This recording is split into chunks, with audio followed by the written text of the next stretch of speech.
So, good morning, gents, and thank you for carving out the time today to come over.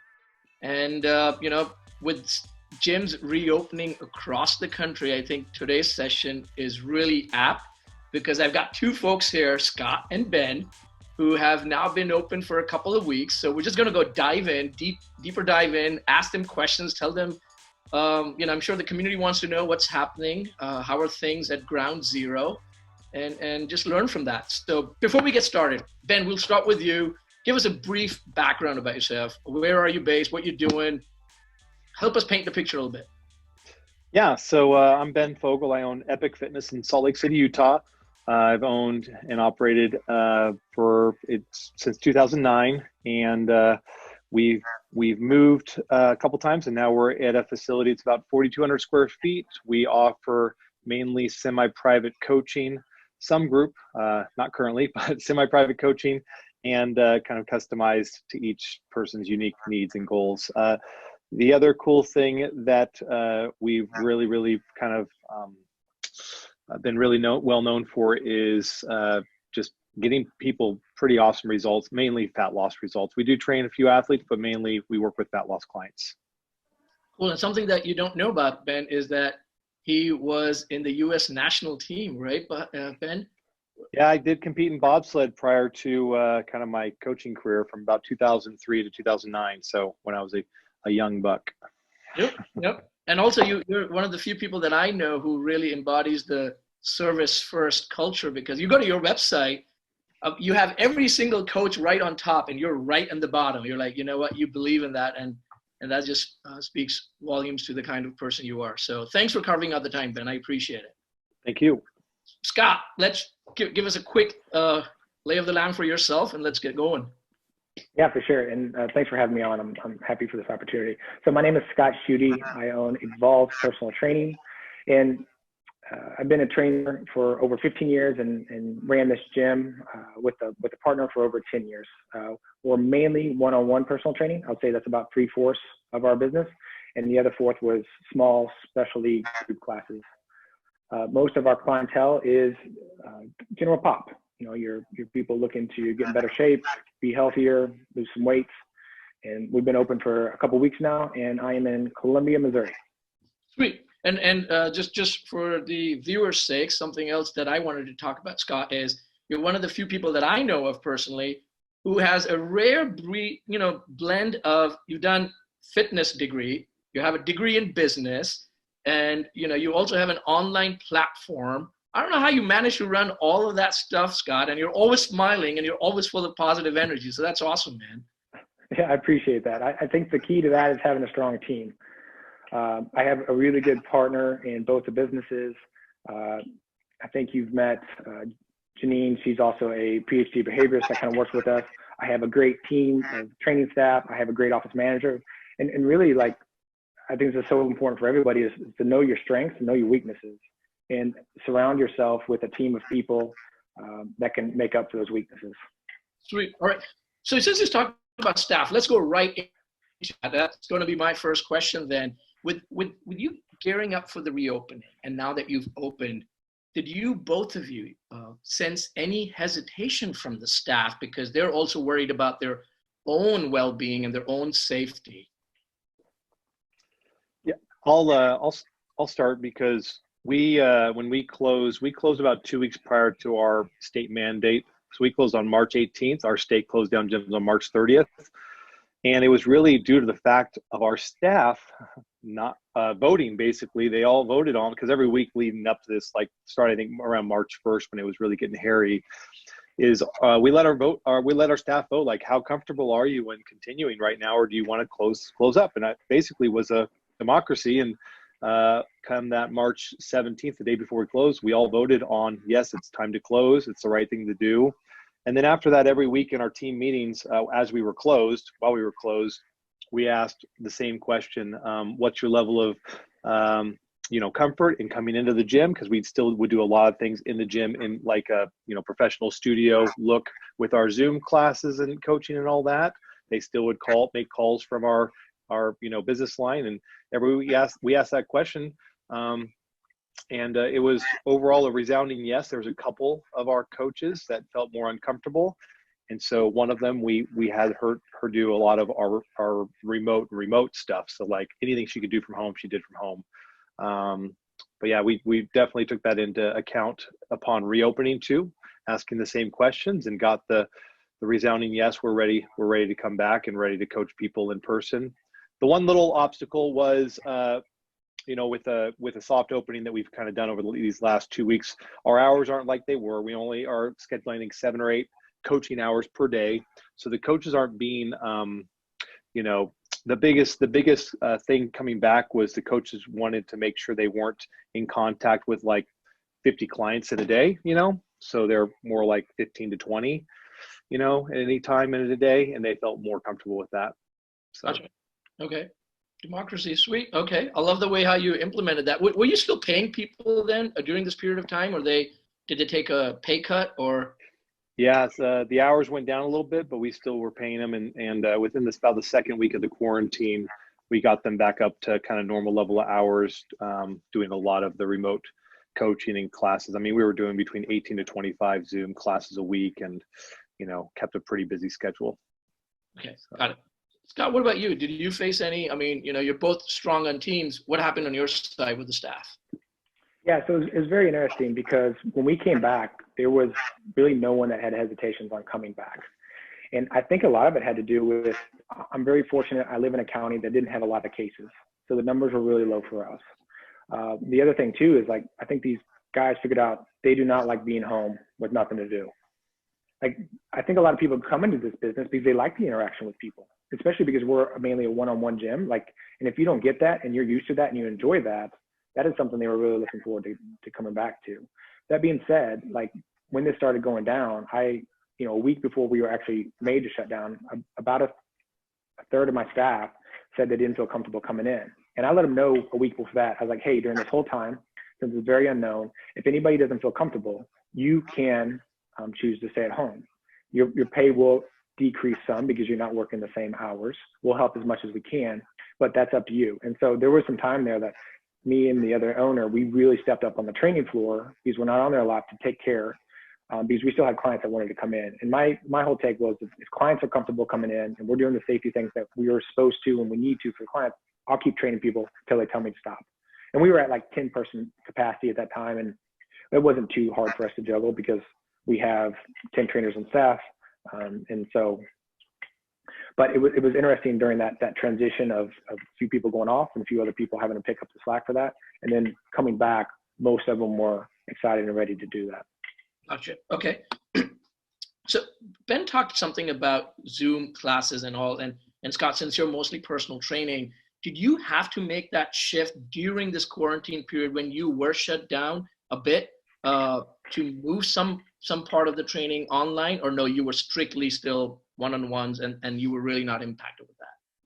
So two things that we do is we do lifestyle coaching, so lifestyle accountability coaching, where we meet with the people and we talk about everything they do inside and outside the gym. And we'll go into nutrition, sleep, and all those things. So a lot of those we just converted to phone.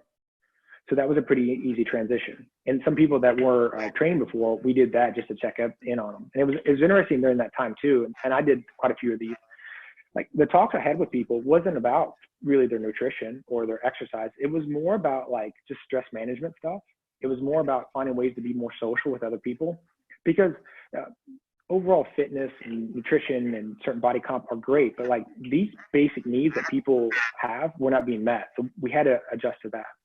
The other thing that we do is we call it our satellite programming. So we do individualized workout plans for the person. So we figure out what equipment you have, how many days you want to work out, how long you want to work out, and then we do individualized programs for you. And we use a software where it has videos on there for all the exercises, and the trainers can communicate.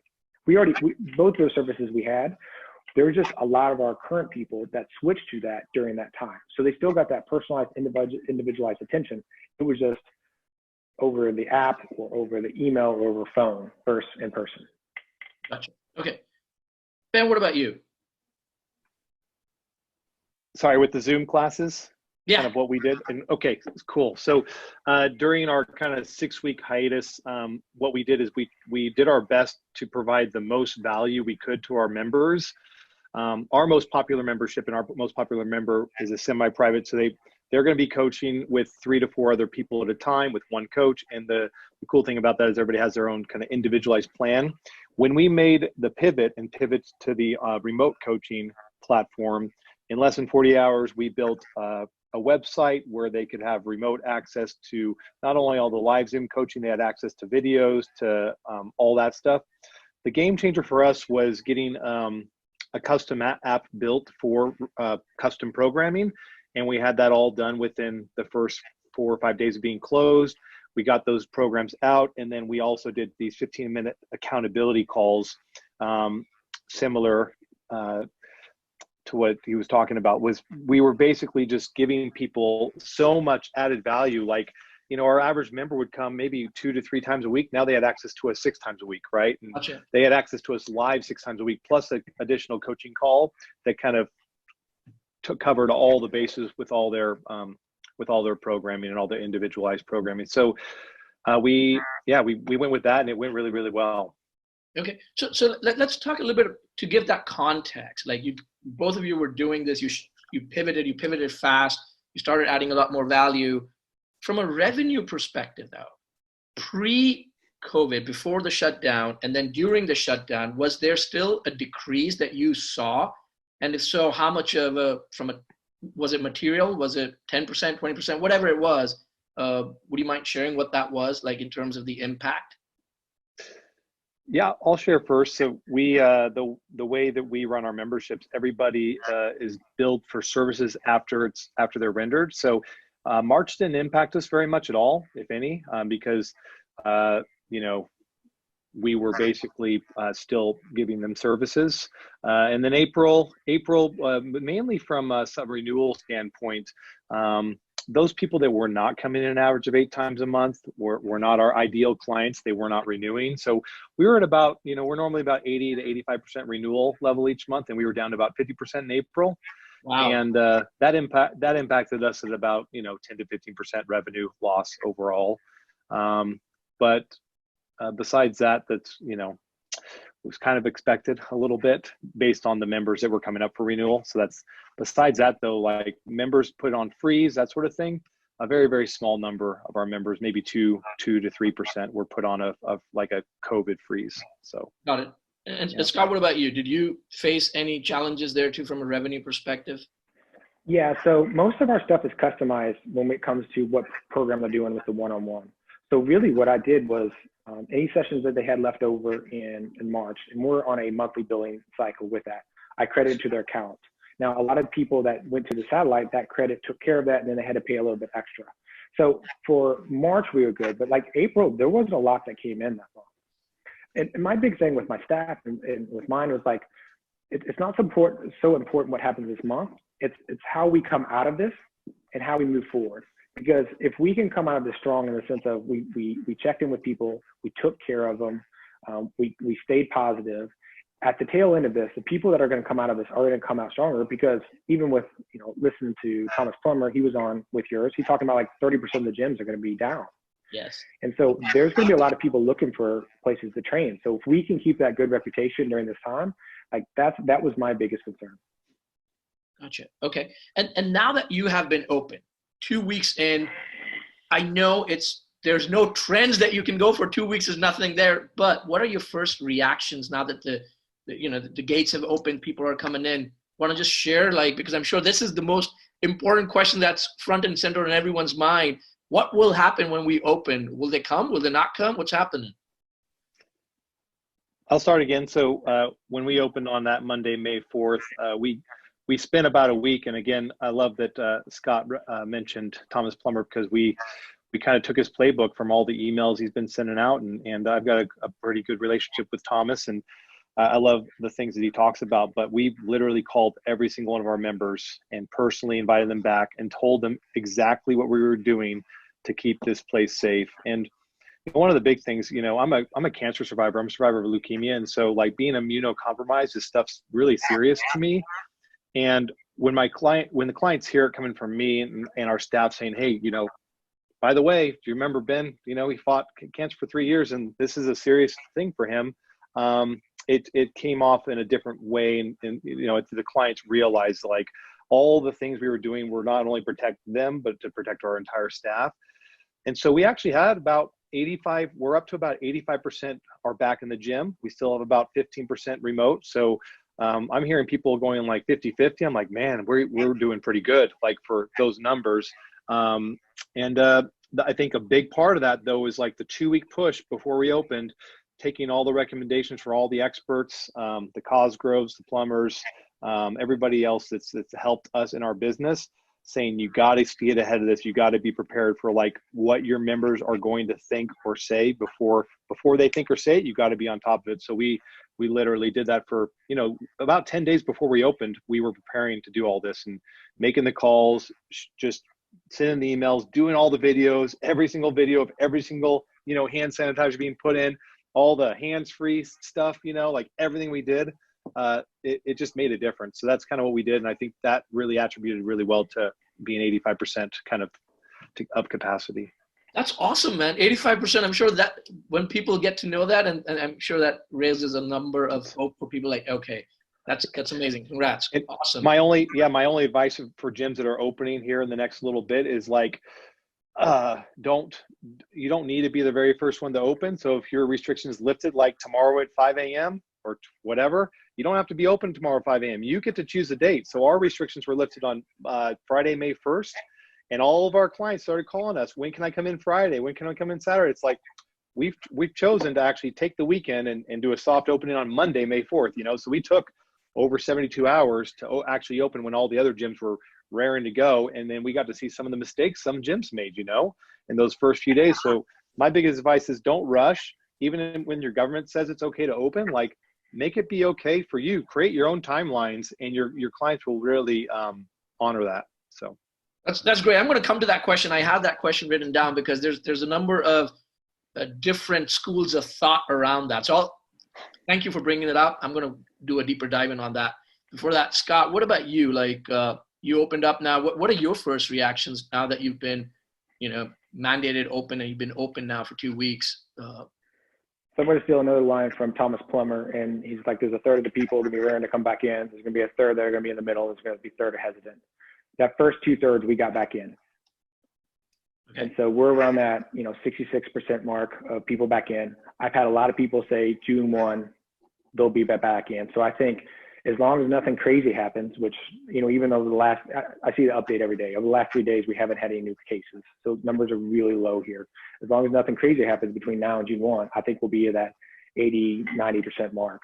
Because a lot of people are just kind of waiting to see how things open up. What's also interesting is we already signed up 4 new people this week. Okay. So what I think there's a big opportunity for is there's going to be a lot of people in that middle third that aren't comfortable with their gym because either they didn't do a good job or maybe it's just a big box gym and they want something that's a little bit smaller and private. So I think that's a great market to hit those. The other thing is, and this is a story from a book I read talking about Target. It's like when you want to change someone's buying habits, you need to have like a major life crisis go on. And they talk about women when they're pregnant. If you can get women in when they're pregnant into the Target store and they start buying at that time, when they have a baby, these women only want to go to one store. And if you get them at that time, they'll buy everything there. And that's a good life change to get them to buy. This is another opportunity. A lot of people had to stop their gyms for the last month. And people are going to be looking like, all right, what's my best option? Because sometimes it's tough when you're doing one-on-one because you basically got to break up with your trainer. Like, hey, I'm going to break up with you and I'm going to go date someone else. Now, they've been away from each other. So this is a great opportunity to get new people. Perfect. Okay, so I'm going to take that cue and ask you, have you upped your advertising spend now? Are you spending money or is it same? Because that's something else that I hear a lot of people ask, you know, a lot of our gyms asking us, what are you guys doing? Like, what are you hearing? So tell us, I mean. So can you hear me okay? I can hear you. I think Scott just froze though, but yeah. Okay. I just want to make sure. So we have actually upped our spend on ads because right now you look at Facebook, Instagram, like we're getting hits so much more because nobody's spending money on ads. So right now is like a perfect time. We took those 2 weeks prior to opening of boosting the kind of every post of like, here's the safety, here's the sanitation, here's the disinfecting we're doing in the gym, here's everything we're creating to make this space, you know, the training pods and all that, really a safe space. And now 10 days, you know, almost, you know, being 2 weeks now into being open, we shifted and now we've got some ads out to basically get people in for an experience that they can do a hybrid of, right? They can choose to do remotely, or they can choose to come in person. They could choose a little bit of both. So we have that out right now. And just like Scott said, like we've gotten a couple new members in the last week out of just the pure reason is they were at a big box gym, don't feel safe there. And one of them was a past member, the other one was just a referral, but they're not comfortable in that setting right now because these big box gyms cannot adapt how we can adapt these smaller training studios, and especially if you've done the lead work ahead of time. But yeah, we're spending probably, I'd say 1.5 to 2 times more than what we normally do because we know we're getting that return. Sweet. Okay. But Scott, are you spending? I mean, you know, that was a question as well for you. I'm actually not spending any money right now on social media. Okay. And here's the reason why. Most of my efforts are going towards my trainers and myself, just reaching back out to past clients. Okay. Now, that doesn't mean we can't also spend, like both are good. The reason I'm just waiting the first couple of weeks not to is because there's a couple places that were opening early or were able to stay open at this time. And this is so polarizing, whether we should open or stay closed. I saw some of the comments on there get really negative and go in a local standpoint, kind of viral in the sense of like, you shouldn't be open kind of deal. So I just wanted to stay quiet for the first couple of weeks. And when I say quiet, I mean, I want to be very loud to my people who've worked with me and know our staff and know our team, but kind of quiet to the people that are unaware. In this next couple of weeks, and I have someone that works for me marketing, we just met this week. And so we're rolling out our plan of kind of the next couple of weeks of kind of reintroducing that and starting to do some paid ads. So that was kind of my take on it. Gotcha. Okay. What about cost? So this is another thing that we get to hear quite a bit. Like, Ben, you talked about it. Clean this, more sanitizers, maybe there's PPE involved, masks involved. How much costs have really gone up? And, you know, it seems that you're being able to manage it with that 80% this thing, but was that a concern for you before you opened that I'm spending all this money, will it come back? Like, how did you navigate mentally through that process, if you will? Yes, we did have obviously added costs prior to opening with upping our professional cleaning every night with our our cleaning services, all the additional things we put in the gym with all the sanitation and all the everything else, all the measures. But it was a larger upfront cost, and then it turned into a kind of a medium-ish monthly cost. So we were prepared for it. It's something we had placed in the budget like back in March, knowing that we had to, back at the first end of February, 1st of March, we started doing this already, started to up the ante. We were already doing, all the major cleaning things, but just up in the ante, we were ready for that. So we kind of had already in our budget, but it obviously is a higher line item now. And I think that it's one of those things that as a gym owner, you have to prioritize 100% and you have to have a budget for it. And if you don't, then you're screwed, or you're pulling money from somewhere else where you shouldn't. So yeah, definitely looking at your budget for cleaning supplies, masks. We bought a couple hundred of these, breathable, they're washable masks, and our members love it because their first time in the gym, we give them one. And it's their, it's theirs to have and to take home and wash and bring back. And so at least they're taken care of that way. We also bought like 3,000 gloves. This is something that Tom Plummer says, like buy thousands of your rubber gloves, and just, you have them there, but is anybody going to wear them? 1% of our members are wearing them. It's not like anybody's really using them, but they're there to show that they're there, and we're supplying them for you. Like little things like that can go a long way, even in the how it looks for your gym and how you're taking care of people.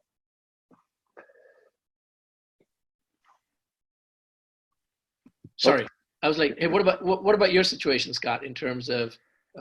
So mine's pretty unique just because we're actually moving to a new location June 1st. And so right now, we, since both locations are able to function out of, we have Nate, my partner, he's training all his people out of the other one just so we can keep the numbers even lower. So we have a 7,000 square foot location we're moving to, and we have a 5,000 square foot location that we're currently in. So we have a ton of space.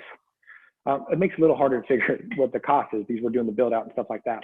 That being said, we were very fortunate because right before all this happened, we started hiring a company to come in, and they do a mat service where every week they come in and change out the mat. They do they have a couple of hand sanitization stands where they come in and they refill those. So we already had a couple of those things in place. They're not that expensive. Again, it's more than what we were paying before, but we already had that in place. Really, what we're doing a lot more of is making sure that whoever's working the front desk, if they're not taking care of someone, they're going around and cleaning stuff too. Because again, there's that perception of seeing someone clean that's very important as well with that. Cost-wise, it didn't go up a whole lot, but like I said, some of that's a little hard to figure because we're building out a new location, which is completely done now. Gotcha. Okay. So there is another angle out there, like what Ben had mentioned. I'm actually torn between going back to the earlier question. Let me go with this flow. So you've made these changes. You talked about the sanitizer, the mask, the cleaning, all of that. As you now look back, I know you just have 2 weeks of data with you, but tell me and tell us, the audience as well, one thing that you wish you would not have done, which is not yielding the return on investment that you had anticipated it would. Yeah, let's go with that first. I mean, I'm also winging it a little bit here, so. Scott, you want to go first? I'm just thinking of that one still. So, and I struggled with this too.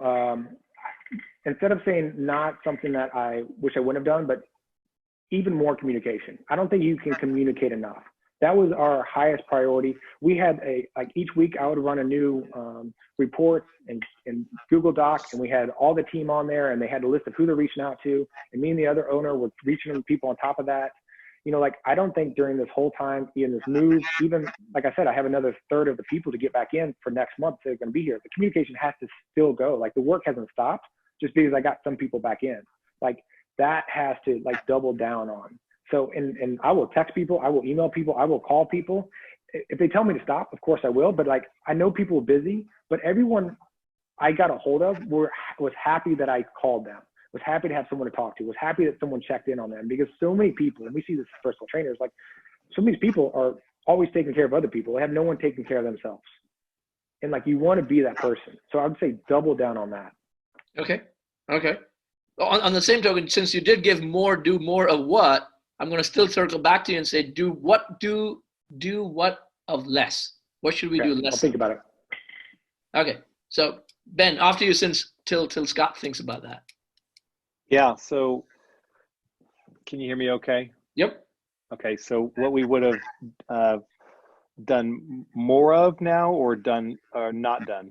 Not done. Let's go with not done. And then I'll come back to you with more, and then we'll give Scott a little bit more time till he thinks about the less of. Yeah. So we rented out a lot of our equipment, and we got it all back before we opened up. But at the same time, it almost gave me as the owner a false sense of security of how much we really had. Even though we had I knew exactly how many kettlebells, dumbbells, all that we had rented out. We set up basically 7, and we're getting an 8th kind of training pod set up. So we basically bought few grand worth of equipment, med balls and weights, dumbbells, kettlebells. And what I probably would do if I did do it over again is we were super, super prepared for it, right? And we got all these 8 pods set up. But I would have probably just waited a little bit more to see how much we really needed all the extra heavy kettlebells and all the extra equipment. Because all the pods are set up like their own functioning little mini home gym, like their own little mini garage gyms or however you want to think of it, right? It's its own enclosed pod. You don't even have to step out of it. You have all your equipment from 5 to 50-pound dumbbells, from 8 kg to 28 kg or 32 kg kettlebells. It's all there. And I'm probably went a little bit overboard there, but I don't know if I would probably not. I would probably just do that a little slower.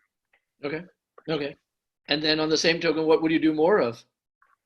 Gosh, Scott hit the nail on the head, man. The communication. We were doing weekly communication with all these people. I would honestly, we would always ask them, right? Like, is it once a week call good? Do you want to? Can we contact you more or less, or what do you like? So the client kind of gets to choose too. But as far as communication, like email communication, text messaging, and updates, like make sure you're blasting that out like crazy to let your people know what's happening, especially the one-on-one conversations. Those are key. So more communication, just like Scott said. I'm going to second that.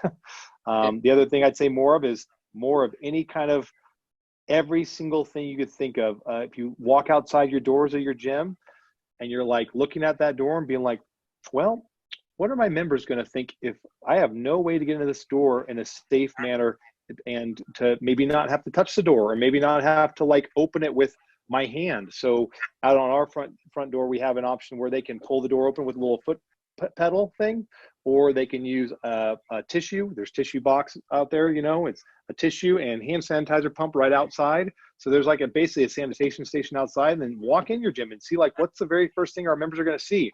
They're going to see like some amazing flowers and like different arrangements. And it's going to be like a big, like 6 foot socially distant, seating area, like a little waiting area, like we built all this in there as like, okay, we have to realize like this is a brand new gym. Our members are seeing brand new stuff. So what I do more of is like walk through your gym as if you were a member of your gym coming back and seeing like what has actually changed physically, because the members have to see some physical change or else you're not doing your job, because this is it's a different gym now. Yeah, well, those are wonderful insights. I mean, the attention to detail is amazing there. Thanks for sharing. Scott, what about you? Do less of what? So one mistake that I made a couple of times during this time was taking the shutdown time frame as a fact. And so they're like, all right, we're going to be down 2 weeks, and then we're going to be down another 2 weeks, and then it's going to be a month, kind of like deal. And I feel like a lot of people are doing through that. And the way ours is set up is each time that would happen, I would go in and adjust people's accounts based on that time frame. And so if I would have just kind of suspended indefinitely or talk to the system, set it up better from the get-go of having a better understanding that we don't know, but like, this was such a new case for everybody. Right. I just made the assumption of like, okay, we'll do the 2 weeks, we'll come back. And so we adjusted everything for that. But since we did that, then we had to do that again, and then we had to do it again, which just created a lot more work for us to do, which could have been time, doing more productive things than just cleaning up that part. All right. Okay. Good. Since both of you double down on communication, let's talk a little bit more about that. I wasn't planning to, but this is great. So some tactics out there, macro level, you talked about it, more communication is good. What are you saying? What are you really, how are you checking in and showing that empathy? And is there some tidbits that you could share, tacticals as well, that would be something that someone else could emulate and learn from? Yeah, so each one of our calls, like our weekly accountability calls with our coaches would make, they had a template of what to go over with the client. And it always usually started with like, basically like, what's the one big thing you want to talk about today, right? So let the client choose what they want to talk about. So it could be training related, it could be related to their personalized program, it could be related to nutrition, or it could just be related to like they're stressed. And that's usually what it was, is like on a 1 to 10 scale, I'm like 9. I'm so stressed out. I don't know where to start, like with undoing this sort of like feeling of anxiety. And then we had to come up with kind of a script for like how to deal with people that have stress. Obviously we all have stress in our lives, but that kind of level of stress, we just really geared it towards, number one, the client gets to choose what they get to talk about. Number two, the coach has a script for each kind of ideal situation. So it's like stress management, nutrition, or fitness. And usually it was either stress or nutrition and dealing with those things. And then ending the call with like on a 1 to 10 scale, 1 being not at all and 10 being 100%. Like, how confident are you doing that one thing? So at the end of the call, they decide on the one thing they choose to do over that next several days or whatever. And that seemed to really, really help, letting the client kind of choose what they wanted to talk about. And then for other calls, like the check-in calls, those are the check-in accountability calls. But for the other calls that were like prior to opening, we had a script, and the script was like a page long. This is like the script right here, right? And the coaches got to read the script, and the script went something like, this is what we've done to prepare to open up, and I'd love to give you some of the details. You might have gotten an email. If you did, great. I'll just blow through it, but otherwise, I want to go in detail like what we've done, so you can see it and invite them in for a tour pre-opening. So we did that. We had a few members that were on freeze because they were just unsure, and then when they came in, they unfroze because they're like, I can't believe like how much the gym has changed, and I'm super comfortable now. So actually getting them physically in was really helpful, and getting them on the phone was really helpful. So did that answer your question? Sorry. Yep. That's great. So a lot of phones. You also mentioned you were doing emails and text as well. How are you managing? This is email, this is phone, this is text. Like, I'm assuming there were a lot of spreadsheets out there that you were maintaining to go through that process. Yeah, at first, a lot of spreadsheets. We recently made the switch to Nomly, and so that what was cool about that is we can obviously in the report settings we can actually keep track of that, so we don't have to keep another spreadsheet. And that was a really cool thing to be able to do. So if we send an email, it was all in the reports tab. If we send a phone or a text, it was all reported by that, and any kind of contact follow-up was in there too. So that was really helpful for us, being able to do that now from one spot. Okay, cool. Thank you. Scott, what about you? Like, what would be your inputs on the double downing of communication? So with communication, there's social media, of course. There's emails, which are good, but again, not good enough for your clients that are already in there. So those two have to be done. Then past that, it's that individual touch.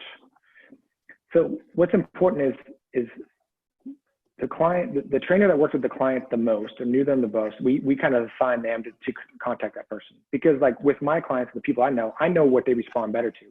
Some need text, some need phone call.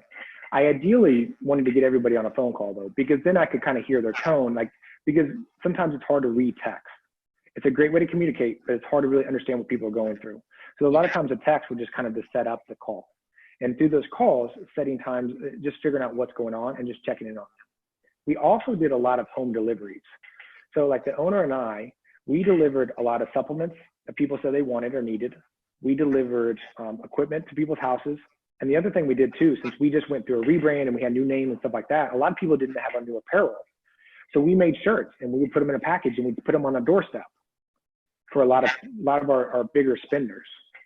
That's awesome. So you're really going above and beyond during this time. So I'm sure they'll realize this. They'll stick around for a very long time.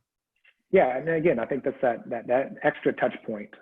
Like a lot of people do the emails and the Facebook. Of course, we still do that, but these other parts that make you stand out, that's what's important. Right. Okay. So a couple of challenging questions, as I would like to call them, is, with gyms now opening up, there's this whole school of thought. And Ben, this is where I'll go back to what you were mentioning earlier in the conversation, that take your time. Just because the state says open up, open. And I've been hearing some people saying, hey, if you don't open up now, competition's gonna just, kill you over. They're gonna take away all your clients. You had all this time to think about how you would open. Why do you need an extra 1, 2, 3, 4 days? So how would you respond to that? And tell us from your own experience, because you took those extra weekend, first to the fourth, 3 days. Share more. Yeah, so we could have definitely done a soft opening that first day. We chose not to, though. It was more to basically like we were already taking care of our clients for the last 5-6 weeks remotely. People were loving it. We already had our remote schedule through the weekend, so we had several classes and options already kind of booked through. And we didn't want to just upend that and change that, because we found out like on I think the Wednesday before, so we found out less than 48 hours before that we could open, and we didn't want to make any kind of rash or decisions real quickly like that. Also, it gave not only us the opportunity to get a hold of every single person, it also gave our clients the opportunity to kind of hit the reset button and know that things were going to be set on Monday. Most good things happen on Monday, new fresh starts, whatever. The other thing is we had we had put ourselves in a good position because we already had done the groundwork for all the virtual and remote stuff, and people felt supported that way. So we didn't feel like I didn't feel like as a business owner, we had to like rush into anything because we already were 100% supporting people in that other manner. Obviously, some gyms shut down and they're maybe not doing as much or giving as many people support, and they feel really pressured to open back up because that's their livelihood. That's how they're going to make the money. The way we did it, and we asked every single member when we had to physically close, but virtually open up all remote options, is want to make sure they were 100% comfortable and confident moving forward, that because it became a continuity piece for us. So we did not decrease our prices during that time. We upped the ante on value, and the clients responded. So by sticking with us. All right. Okay. What about you, Scott? Like, do you share the same sentiments as Ben does, or you have a different opinion? I mean, I do, and the way ours opened, it fell on a Monday, so it just made more sense. If ours would have been a Friday, I probably would have taken the same approach to Ben. Maybe a few people come in and train, just that were nagging me to begging me to come in, but not hey, everybody come in the door. So I think he had the smart approach with that, because people they love the beginning of the week, they love the beginning of the month, they love the beginning of the year. Like, people are in love with those things. And so I think his play was smart, and I'll back that up. Got it. Now, there was an additional point that Ben had mentioned that caught my ear, which was by taking that extra day, 2 or 3, you could learn from what the other gyms, the mistakes that they were making. Now that you have been open and you've learned from other people as well, and what learnings would you provide? If there was only 3 things you could say, hey guys, make sure you do this or you don't do this. I know we've covered a lot of that, but if there's something else over here that you want to share, what would that be, Ben? I'd start with that you have to show your clients that things are different. Physically show them that things are different. Like Scott said earlier, like, you physically have to show them that you're cleaning every hour. We put a hard start and a hard stop on all of our sessions. 6 a.m. clients stop at 6:50 a.m. and there's a 10-minute of basically a hospital grade disinfectant of every pod that was utilized. It gives us the 10 minutes to not only clean, let that stuff sit, because it's a hospital grade disinfectant, and clean off everything. So it's basically brand new for the next client that walks in at 7 a.m. They visually see that as they jump off their last piece of equipment and get out of their pod. We take the responsibility of cleaning. We don't put it on our responsibility of our members to spray stuff down, because they could always miss something. So a lot of the big box gyms and other gyms are saying, oh, here's a spray bottle here, just sanitize when you're done. Like, that's not going to happen. The clients weren't doing that before, right? So why give them that responsibility now? So we put 100% on us, not the members. The other thing is what not to do. Don't keep your gym in the same setup. It just won't work. Don't if you have, I don't know, if you have cardio pieces, like we don't have treadmills or anything, but if you have treadmills or things that are big and bulky and hard to move, and you just, like Tom, I think, said this, if you plop a sign on a treadmill that says not do not use, and you're gonna have members that pull that sign off and they use it and they're within 2 feet of the next person, like, pull it out of your gym, store it. It's going to cost you more, but do the right thing. Like, get all that junk out of your gym that's piled up in a corner that you just, you should have got rid of years ago. Like, those types of things we did. And so the gym looks so much bigger. It looks so much cleaner. It looks so much more organized. And it's not like not like I was a junk collector. I had a bunch of junk equipment in here, but we got rid of so many things when we were like, we're going to clean up the program. We're going to clean up the gym, and we don't need stability balls, right? We don't need to use those anymore. Get them out of the gym. Or we don't need to use certain things because they're porous, like foam rollers, right? We have all our clients, we tell them to foam roll before their sessions, come and do it at home. Things like that we got because we just knew that they could do that stuff on their own. But just think of all the things that you get rid of in your gym to make it so much cleaner, so much more streamlined. And then also think of what you're doing to physically stay active in cleaning and maintaining your gym, not only during business hours, but also after business hours with your cleaning team. So, right. So declutter, clean yourself. Don't give it on to the customer. I love that. And then make sure things are different. Show that to the customer. Okay. Show that things have changed. Like I've got a person coming in here in a half hour, and I'm going to take her through a walk through the gym because she's immune compromised. She's really, afraid of what's going to happen, maybe to her if she were to get sick. We also have like a senior hour. We have like a COVID hour, right? It's like from 4 to 5 p.m. We have less people in the gym. We are, we're basically taking even more precautions during that hour to make people feel even safer. So that's another thought. Right. Scott, what about you? So mine are pretty similar to his. And the advantage of the declutter, I don't know if there's a better time in history to be selling equipment online. Everything that I put up sold super fast. And I sold an old leg extension machine, a leg press, like things I didn't think would move at all. And so like these things I'm like, we're not using as much or I'm not in love with. Like I love the essentialism book. It's like, if it's not a hell yes, it's a no. So go through the gym and just do that with everything. And then it's a good way to make some money in this downtime too. Like I sold a lot of stuff. Okay. And then so it's decluttered. Back to the communication part. We talked a lot about that, but I was never hard selling or pushing anybody to come back in. Like the people that are on the fence, they're older. Like I completely respect. I completely support whatever decision they make.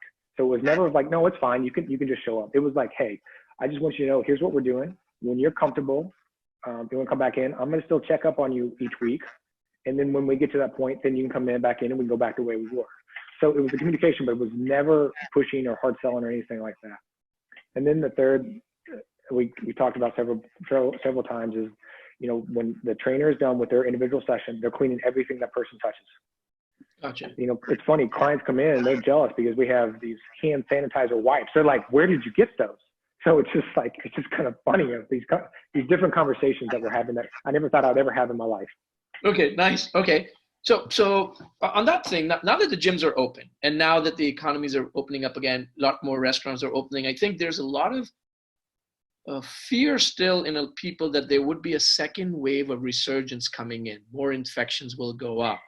So have you thought about this situation too? And what goes on in your mind? Like, how do you, like on the worst case scenario, let me give you the worst case scenario and say, how would you handle this? Like, God forbid, you have a customer who ends up having COVID.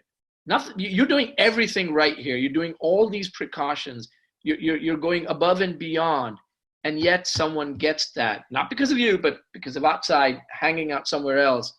How would you handle that? What would you say? Because somewhere in America, someone will be that gym who gets that. I mean, any risk mitigation ideas? Have you thought about that too? Yeah, so we have, and we haven't put an actual plan together, but I'm assuming this will be the plan. Being open and honest, transparent with our members, letting them know.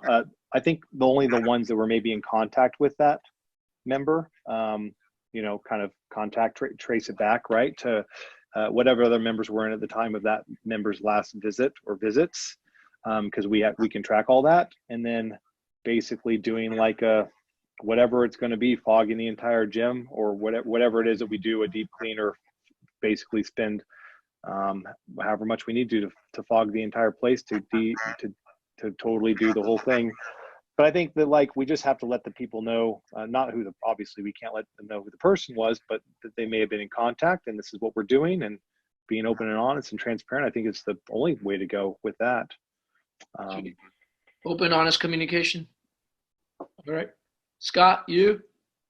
Yeah, I agree with everything Ben said there. The recommendations, what we've done is it's always just referring to just local guidelines, like calling in and seeing what they recommend, because that's always a safe way to go with that. And so, yeah, anybody that person is directly in contact with, they'll know. What's nice about our facility too, it's mainly one-on-one.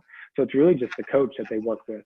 Now, it's also kind of figuring out, we do have some small group classes, so there could be other people, but figuring out the people that are in contact with, letting them know, and then just always defaulting to what are the local guidelines for this. Got it. Okay, cool. I have another question for you, but I'm also looking at the time. It's 9:52, so we have just a few more minutes. Okay. Anything else that you think we've missed out? Because I don't want to extend the time. I want to be very respectful of the time too. Yeah, the last thing I'll add, if it's okay, is if you're not open currently, you're a gym owner, you want to kind of put your reopening plans into maybe 3 different buckets.